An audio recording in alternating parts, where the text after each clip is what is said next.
Hi hello नमस्कार जय जगन्नाथ मु आज आउ गोटे नुआ भिडियोटी नहीं आसी चिता लगी अमावास्या चितऊ पिठाटी चलते भिडियोटी स्टार्ट करवा।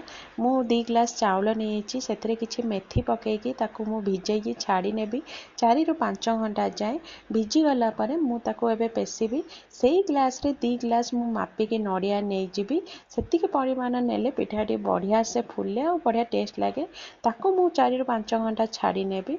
देखिए 4 ରୁ 5 घंटा छाड़ला परे मो पिठाटी केते सुंदर भाव मोटा भी हो जाए फुली जाइए ताकू मु भल भाव गोलई नेबी।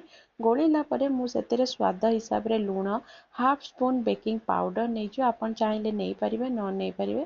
तापरे किछि छेना को मु घी रे आ चीनी देकी भाजी नेइतिली ताकू नहीं जीवी मते जेतिकी मीठा दरकार सेही हिसाब रे मु चीनी नहीं जीवी आ गोलमर्च अलैच गुंड को मु किछि गुंड करके रखितिली ताकू नहीं जीवी। तापर ताकू टिके भल भाव मिसेला परे पिठाटी चलते प्रस्तुत करवा। मु किछि गड़े रे तेल नहीं जीवी आपन चाहिले एई जगह घी भी नहीं पारिबे।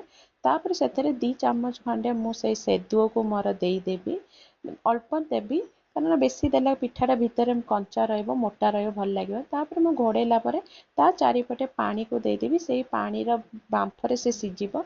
मु एबे टू स्टिक साजे देखोची पिठाटा मोर भितर हेलानी कि नाही मो पिठाटी हेई आसिलानी। एबे मु ताको काढी नेबी देखि पाउथिबे केते सुंदर भाबरे मो पिठाटी बाहरी आछी तळे भी बिल्कुल लागिनी। एई भरी भाबरे मु कोन करिवि मोर सब पिठा जाक गोटी गोटी करके एबे मु काढी नेबी। मो पिठाटी देखि पाउथिबे साइड जाक केते सुंदर क्रंची भी अछि और केते सुंदर बढ़िया से फुलिकी भी अछि नरम भी हाथ को केते बढ़िया लागुची। मो वीडियोटी जदि आपण माननकु भल लागे ताले लाइक करिवे शेयर करिवे सब्सक्राइब करनेबे।